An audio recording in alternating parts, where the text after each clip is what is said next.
Hello and welcome you all to VV studies. आज हम advertising management की 5th unit का एक इंपॉर्टेंट टॉपिक पढ़ने वाले हैं, that is tools and techniques of sales promotion. पिछली वाले वीडियो में हमने सेल्स प्रमोशन और एडवर्टाइजिंग में डिफरेंस समझा था कि दोनों में क्या डिफरेंसेस होते हैं। आज हम समझेंगे कि सेल्स प्रमोशन किस तरीके से किया जाता है। सो हम सेल्स प्रमोशन को बेसिकली 4 कैटेगरीज में डिवाइड कर सकते हैं। First is consumer sales promotion, second is trade sales, third is business and industrial sales and fourth is sales force. So ये 4 ब्रॉड कैटेगरीज हैं। अब इन पर्टिकुलर कैटेगरीज हम किस अलग अलग तरीके से सेल्स प्रमोशन कर सकते हैं, वील सी दैट।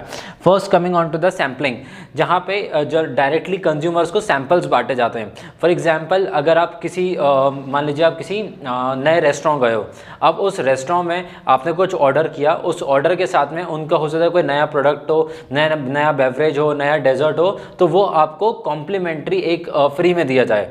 या फिर हो सकता है उनका कोई बेकरी प्रोडक्ट आपको एज अ गिव अवे दिया जाए, मतलब जब आप उनको बिल पे करेंगे उस टाइम पे वो आपको as a token of sample या टोकन ऑफ गिफ्ट समझ के आपको एक छोटा सैंपल दे देंगे, जिसमें हो सकता है कि कुकी हो, केक हो या फिर पेस्ट्री हो और समथिंग लाइक दैट, जिसके आपको छोटे सैंपल्स दिए जा सकते हैं। जनरली कुकीज़ जो होती हैं वो गिव अवेज में दी जाती हैं, बिस्किट्स दिए जाते हैं, पेस्ट्रीज़ वगैरह दिए जाती हैं। और अगर आप कोई दूसरे इंडस्ट्री की बात करें, जैसे कि अगर हम मारुति सुजुकी की बात करें, तो ऑब्वियसली वो पूरी की पूरी गाड़ी सैंपल में नहीं दे सकते, बट आपको कोई एक नया जो उनके एसेसरीज होती हैं वो एसेसरी आपको एज अ सैंपल दी जा सकती है। नेक्स्ट इज प्रीमियम्स, जैसे कि आप बहुत सारे ऐप्स को यूज़ करते होगे और ऑलमोस्ट सारे ही ऐप्स के प्रीमियम्स आते हैं। जैसे कि गाना प्लस का प्रीमियम आता है, तो गाना प्लस में प्रीमियम वो कैसे सेल कर रहे हैं, पहले वो उसके ऊपर एडवर्टीजमेंट कर रहे हैं। एडवर्टीजमेंट से उनकी ऑब्वियसली वो काफ़ी उनकी रेवेन्यू जनरेट होता है फ्रॉम एडवर्टीजमेंट। अब उसी एडवर्टीजमेंट को अगर हमें नहीं चाहिए, हमें नहीं देखना है, हमें डिस्टर्बेंस नहीं चाहिए, तो हम उसके लिए प्रीमियम ले सकते हैं, जिसमें कि कोई भी म्यूज़िक जो स्ट्रीमिंग ऐप्स होंगे, जो म्यूज़िक स्ट्रीमिंग ऐप होगा उस पर कोई भी एडवर्टीजमेंट नहीं आएगी। तो ये आपके प्रीमियम में दिया जाता है, बट वो प्रीमियम हमें परचेज करना पड़ता है। अब उसकी आपको आदत लगाने के लिए पहले आपको फ्री में दिया जाता है। जैसे कि आप अलग अलग जगह पे कुछ परचेज करते हैं, मान लीजिए आपने फ्लिपकार्ट से कुछ खरीदा, आपने अमेजोन से कुछ खरीदा, तो उसके साथ में आपको फ्री गाना का कूपन मिल जाएगा। तो यहाँ से फ्लिपकार्ट और अमेजोन का भी सेल्स प्रमोशन हो गया और साथ ही साथ गाना का भी सेल्स प्रमोशन हो गया। अब आपका एक जो ऐप है वो दूसरे ऐप के थ्रू लिंक हो चुका है और लिंक के साथ साथ आपके पास एक फ्री सब्सक्रिप्शन भी मिल चुका है आपको। अब ये फ्री सब्सक्रिप्शन आप थोड़े टाइम के लिए यूज़ करेंगे, लेकिन जब आप वो कूपन कोड डालोगे तो उसके बाद आपको है ना नेक्स्ट मान लीजिए आपको 3 महीने का फ्री सब्सक्रिप्शन मिला है, तो आपको 3 महीने बाद आपके अकाउंट से पैसे कट जाएंगे, तो आपको पहले अपने बैंक डिटेल्स देनी पड़ेंगी। तो 3 महीने बाद आपको याद रहना चाहिए कि भैया मेरे को सब्सक्रिप्शन है वो एंड करना है, और अगर अदरवाइज आपने अगर एंड नहीं किया, आपको वो सब्सक्रिप्शन अच्छा लगा, तो आप उसको फिर कंटिन्यू करोगे यूजेज के लिए। तो इस तरीके से उनकी 3 महीने बाद सेल्स हो जाएगी, लेकिन उन्होंने उसके लिए पहले ही प्रमोशन कर लिया था। नेक्स्ट इज रिवॉर्ड्स, बहुत कॉमन है रिवॉर्ड पॉइंट्स। आप फ्लिपकार्ट, अमेजोन, डी मार्ट, वी मार्ट, ऐसे किसी भी ऐप पे चले जाओ, हर एक ऐप पे, चाहे आप क्रेडिट कार्ड पे जाओगे, चाहे आप डेबिट कार्ड पे जाओगे, हर एक यूजेज पे आपको रिवॉर्ड पॉइंट्स दिए जाते हैं। वो रिवॉर्ड पॉइंट्स आप सिर्फ अपने उसी पर्टिकुलर ऐप पे यूज़ कर सकते हो और आप उसको कैश में कन्वर्ट नहीं कर सकते हो। So this is the deal, जहाँ पे वो आपको टारगेट कर रहे हैं कि आप नेक्स्ट परचेज जो करो वो भी हमारे सेम ऐप से ही करो। जैसे कि कैशबैक पॉइंट्स दिए जाते हैं बहुत सारे यूपीआई ऐप्स पे, तो वो भी एक तरीके के रिवॉर्ड्स होते हैं, ताकि आप कंटिन्यूसली उस पर्टिकुलर ऐप को यूज़ करते जाओ। जैसे कि जब यूपीआई स्टार्ट हुआ था गूगल पे, फ़ोन पे, तो इनिशियली उन्होंने बहुत कैशबैक पॉइंट्स बांटे थे। अब लोगों को आदत लग चुकी है, अब लोग हैबिचुअल हो चुके हैं उस ऐप के साथ में। लोगों ने अब कैश रखना कम कर दिया है, लोग ज़्यादातर फ़ोन कैरी करते हैं। अब जब वो फ़ोन कैरी करते हैं तो ऑब्वियसली अगर उनको कहीं पे करना होगा तो वो उनका मोड ऑफ ट्रांजैक्शन बन चुका है through UPI and not through any other medium. Cash काफ़ी कम होते जा रहा है और यूपीआई का ट्रांजैक्शन हर एक क्वार्टर में बढ़ रहा है, हर एक ऑन द ईयरली बेसिस पे देखें, हम क्वार्टरली बेसिस पे देखें तो वो डबल डिजिट राइज ले रहा है। Next is contest. कॉन्टेस्ट क्या होता है, मतलब आप कहीं पे एक भीड़ गैदर कर लोगे, कोई फेयर हुआ, एग्जीबिशंस हुए, ऐसी जगह पे जहाँ पे बहुत क्राउड इकट्ठा होता है, वहाँ पे क्राउड में आप कॉन्टेस्ट रखवा दोगे। आप 10-15 लोगों को गैदर कर लोगे और 10-15 लोगों में से आप कुछ लोगों को सिलेक्ट कर लोगे और उनके बीच में कोई कॉन्टेस्ट करा दोगे, तो वहाँ पे एक पब्लिक भी जमा हो जाएगी उस कॉन्टेस्ट को देखने के लिए, और साथ ही साथ आप अपना उनको गेम भी खिला दोगे। आपका मोटिव उनका एंटरटेनमेंट नहीं है, आपका मोटिव है कि जब तक वो वहाँ पे गैदर हैं तब तक आप उनको अपना प्रोडक्ट पिच कीजिए, और एट द एंड जब कोई जीतेगा तो आप उनको अपना गिफ्ट बांटेंगे, और गिफ्ट में क्या होगा, आप ही के कंपनी के कुछ सैंपल्स होंगे जो कि आप उसको प्राइस में देंगे। तो यहाँ से क्या होगा, एक पर्सन को प्राइस मिलेगा बट बाकी सबके मन में एक अर्ज क्रिएट हो जाएगी और उनको ही पता चल जाएगा कि आपकी कंपनी क्या प्रोडक्ट देती है।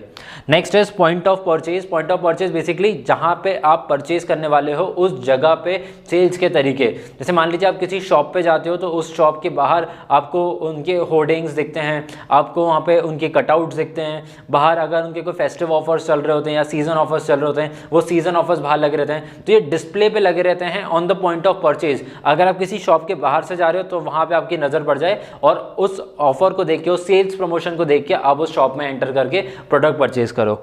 लास्ट इज डेमोन्स्ट्रेशंस, जो रैलीज होते हैं, जो शोज होते हैं वहाँ पे, मतलब ओपन एरिया या ओपन अरेना में, जैसे कि आपके कॉलेजेस में बहुत बार होता है कि कॉलेजेस में अगर फेस्ट का टाइम चल रहा है तो फेस्ट के टाइम पे बहुत सारी ऐसी कंपनीज आती हैं, जनरली लोकल कंपनीज होती हैं, बट वो आके आपको अपने प्रोडक्ट के डेमोन्स्ट्रेशंस देते हैं कि आपको किस तरीके, मतलब ये प्रोडक्ट है, इसके क्या फीचर्स हैं। जैसे कि मान लीजिए कोई बाइक है तो बाइक आके आपको वो को राइड्स देंगे, आपको फ्री राइड्स देंगे, वहाँ पे आप कैंपस में अपनी गाड़ी चला सकते हो, उनकी टेस्ट राइड्स ले सकते हो।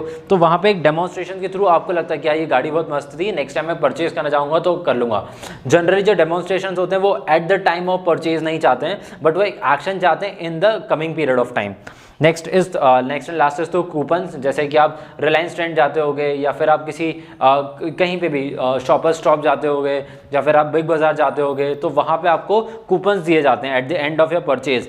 बट जो कूपन्स होते हैं वो लिमिटेड पीरियड ऑफ टाइम के लिए होते हैं और लिमिटेड वैल्यू के लिए होते हैं, मतलब कि आप उसको रिडीम कब कर सकते हो। फॉर एग्जाम्पल, जब आपने 2000 रुपये का परचेज किया है विद इन नेक्स्ट मंथ, जैसे कि अभी जोमेटो में ऑफर्स चल रहे हैं, जोमेटो में कूपन्स का मिल रहे हैं कि आपको नेक्स्ट 3 डिलीवरीज फ्री मिलेंगी, बट वो जो नेक्स्ट 3 डिलीवरीज हैं वो आपको 1 महीने के स्पैन में करनी है, तो वो आपको फ्री डिलीवरी नहीं देना चाहते हैं, वो आपके ऑर्डर्स को इंक्रीज करना चाहते हैं। आप वो चाहते हैं कि आप 1 महीने में 3 और ऑर्डर करो। Next coming on to the trade sales, जहाँ पे ट्रेडर्स जनरली सेल्स में एक्टिव पार्टिसिपेशन लेते हैं and not as such company does not take much part.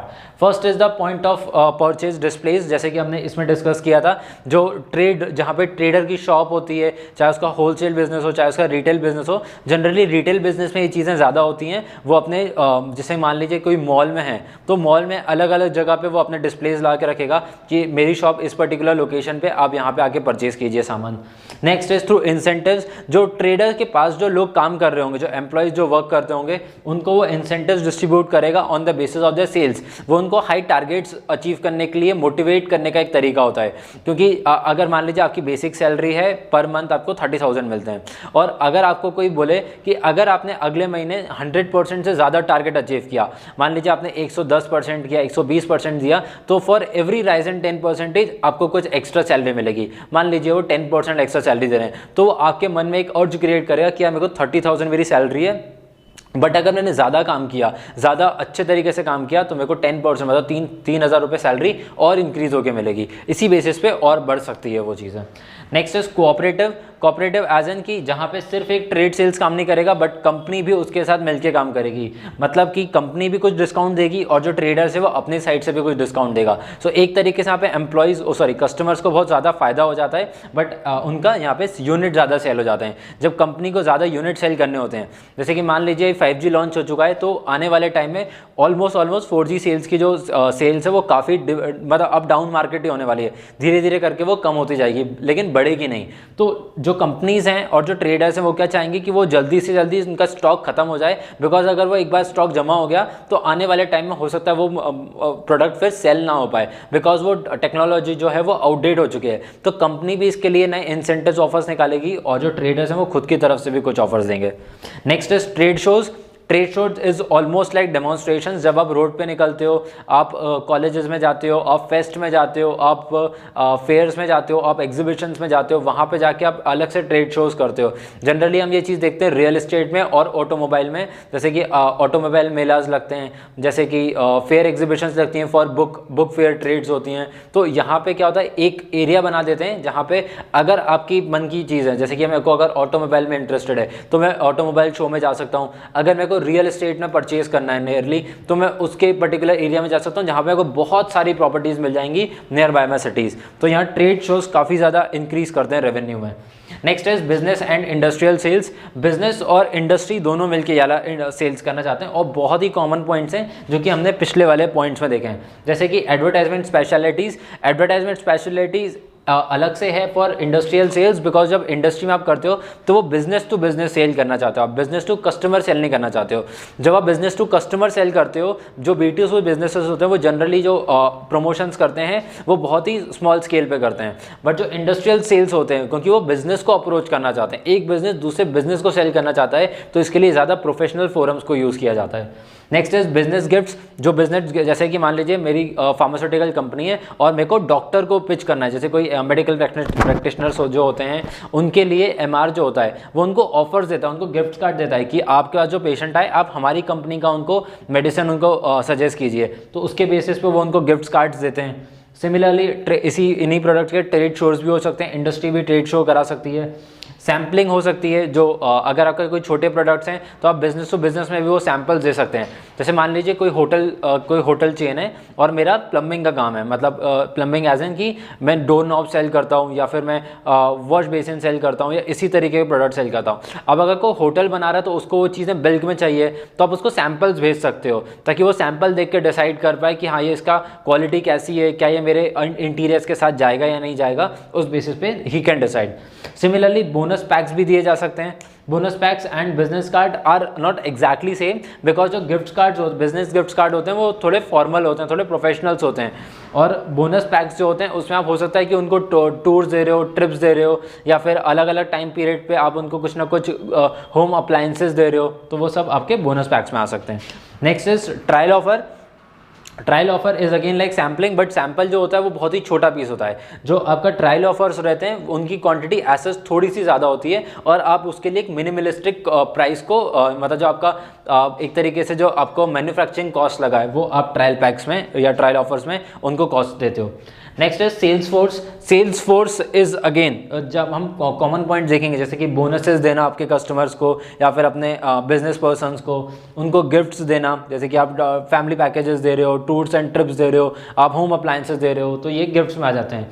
Visual sales क्या होता है, जहाँ पे आप सेल्स कर रहे हो, जैसे कि आप किसी मोबाइल शॉप पे जाओगे तो मोबाइल शॉप पे बाहर जाके आप वहाँ की उनकी ब्रांडिंग देख सकते हो कि यहाँ पे सैमसंग के प्रोडक्ट्स मिलते हैं या MI के मिलते हैं, ओप्पो के मिलते हैं, तो जो ब्रांडिंग होती है वो कंपनी करती है, उसके लिए जो बिजनेस पर्सन है उसको कोई खर्च करने की जरूरत नहीं होती है।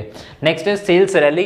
बहुत कम प्रैक्टिस किया जाता है, जनरली बड़ी कंपनीज ये चीज़ें करती हैं जो कि कॉमन प्रोडक्ट सेल करती हैं, तो वो लोग क्या करते हैं अपने बिजनेस रैलीज निकाल सकते हैं, जैसे कि बुलेट की रैली निकल सकती है, जैसे KTM मोबाइल की निकल सकती है, थार की निकल सकती है, ऐसे प्रोडक्ट्स की आप रैली निकाल सकते हो। तो जब आप रैली निकालते हो तो लोग आपको आसपास देखते हैं और आप इसी चीज़ को सोशल मीडिया पे भी प्रमोट कर सकते हो। So these were the 4 different categories of tools and techniques of advertisement, sales promotion. I hope you like the video. Thank you for watching the video.